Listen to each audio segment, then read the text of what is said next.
Hey church, I just thought I would drop in and say hello and give you my testimony of how I became saved and how I became a Christian. It's an interesting story. I guess everyone's got their own interesting way of how their salvation happened, but I was raised a Catholic. My dad was a Catholic. My dad's mum and dad were both Catholics. My mum unfortunately isn't saved. But I went to a Catholic school and was brought up knowing the Catholic way. So being brought up that way, would I call myself a Christian now looking back on it? Possibly not, because I went to church for Easter and Christmas and that was me being a Christian, other than at school. But about till 2011, I think it was, when I got saved. But leading up to that, I'd go to church with my wife Mel. And I would have my exit strategy, as I'm sure a lot of people would understand what I mean. So we'd do praise and worship, and I was out the back door before the preaching started, and Mel stayed and watched the preaching and would catch up with me after service. And I remember sitting there, because I never stood, sitting there listening to the praise and worship, which was very different to Catholic songs, and thinking, what are these people sticking their hands up for? It was rather, for me, I found that a little bit comical at that point in my journey or in my life, let alone if people wanted to speak in tongues. For me, my upbringing, the nuns used to effectively call that worshipping the enemy. So I just said to Mel, if anyone's doing that, I'm not playing part to this. Of course, all that has changed since I've been saved, but that was how I felt leading up to my salvation. A bit more about how I was prior to 2011. I worked very heavily with animals. I would give whatever was needed to give to the animal industry, whether that be finances, time, whatever I had. There was an open book to the animals, not to people at all, but to animals, let alone the church. In fact, Mel, I'm sure she doesn't mind me sharing, used to tithe on the spending money that we had. So, the money would come into the bank. I would take my spending money. Mel would take her spending money. She would tithe on that.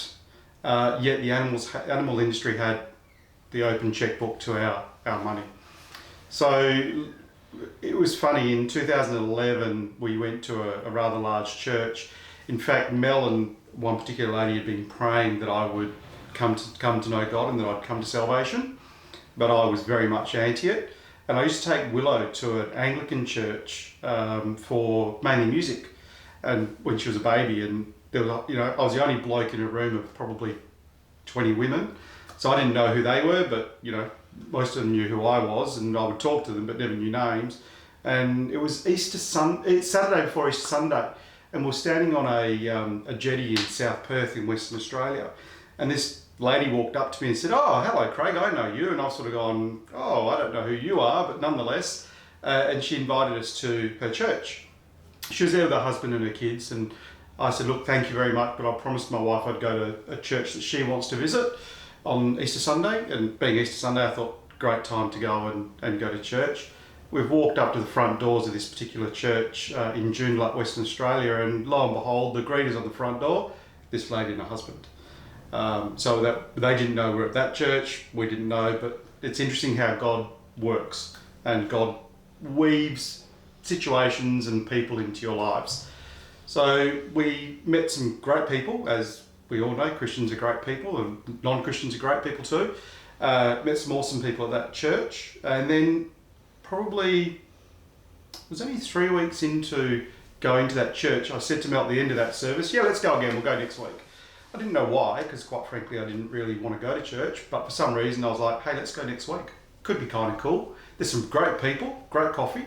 And about 3 weeks in, there was a pastor from New Zealand called Paul de Jong. And he came in and preached on a topic called "If Nothing Changes, Nothing Changes." Really quite an interesting tagline, one of which I've never forgotten and one of which I often use in different life situations or work situations, or even in some of the boards that I sit on. I'd always say, if nothing changes, guys. And he was right, something had to change. So I gave my heart to Jesus and texted my wife at the end and went, "I did that thing She's like, what thing? I did that thing, I put my hand up when Paul de Jong did the call out. She didn't even know I put my hand up. I made sure no one was looking when I did it, of course. And I remember this guy called Steve, that's how much I remember it, came and sat next to me. I just looked at him and said, go away, don't want to talk to you. And he was a new Christian leader. And I said, no, go away. I just want to be left alone. See, for me, my walk with God was very personal. And it was about my relationship with him. And for me, it had to be me, not somebody else doing it. And I did apologise to him a couple of weeks later. I caught up with him and said, sorry about that, but I was a very new Christian and didn't want any fanfare. I just wanted to be between me and the Lord and no one else, whether that was embarrassment, whether it was shy, call it what you like.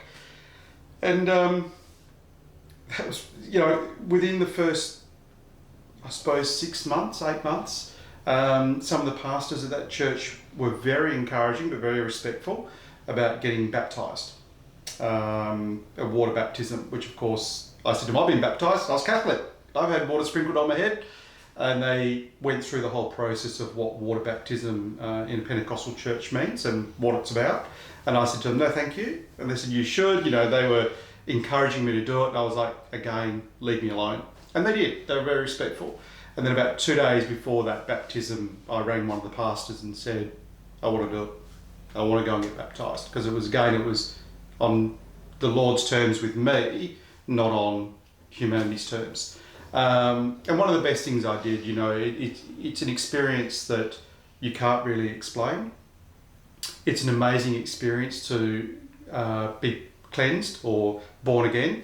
Everyone looks at it and goes, all you're doing is going underwater and coming up. Some people even said to me, oh, it's a great idea for a swim, but it's much more than that. It does change you. It does have an impact. And I got to admit, I did go into it thinking, how can that change? How can you have an impact going underwater and coming back up, But it really does change you. It really has an impact, and it really solidifies your relationship with God. I encourage anyone, go and get baptised when you're ready. And it was interesting, I also met another guy at the same time called Michael, and Michael sat opposite me in a coffee. I didn't know him from a bar of soap, and he looked at me and said to me, you'll forget about animals soon and you'll all be for people. And I thought, yeah, you don't know me, that ain't going to happen. As far as I'm concerned, it's all good. That's just how it's going to stay. But nonetheless, very, very thankful. But in a very short time, that's actually exactly what happened. My life changed dramatically. I went from, Mel having to use her spending money to pay tithes at the church, where we were running bank accounts that often would end up with no money by payday. We're going, heck, we've got no milk and we've got no money to buy the milk. How are we going to do this? So I said to Mel, you know what? Let's give it a go. Let's do this thing called tithing, which we did. And I'm happy to say we've always had the money. We give God our first fruits, so we've always had the money to pay church. Tithe always comes out first, and God's always looked after us. We've always, had the money to buy the milk at payday, so to speak. But also whilst I still love animals and I'd love to get back into the animal industry, I'm now for people. I'm sit on a few boards that are around about people and looking after people and making sure that people are looked after before animals. Now when a fire goes through, rather than worrying about let's go in and look after the animals, I do actually think, hang on a minute, there's people involved as well. They've lost lots. So how do we have a good balance that looks after people as well as, looks after my animal friends, as I like to call them. So salvation and my path has been very much my relationship with the Lord, which is what it should be, rather than what other people wanted me to do. It's been very personal, but one of the best decisions I ever made. And I can say that wholeheartedly, whether it be my business, which, as far as I'm concerned, God's my CEO, which is done well through COVID. It's constantly growing, and I see miracles happening all the time in business. I see great things happening in my own personal life. I see awesome things happening in church for my faith walk. It's something that nothing will change if nothing changes. So I encourage you to step out Give it a go. See how God will change your life. It reminds me of one thing I was told once. If you don't think God's real, I guess I didn't leading up to being saved, and a lot of people out there don't believe God's real, or atheist, or whoever they want to do about it. Ask Him to show you. Just pick something simple. It can be as simple as one of the ones I did was I destroy my fingernails on a regular basis, and I said to God one day, if you're real, let me grow them, and I don't want to destroy my nails.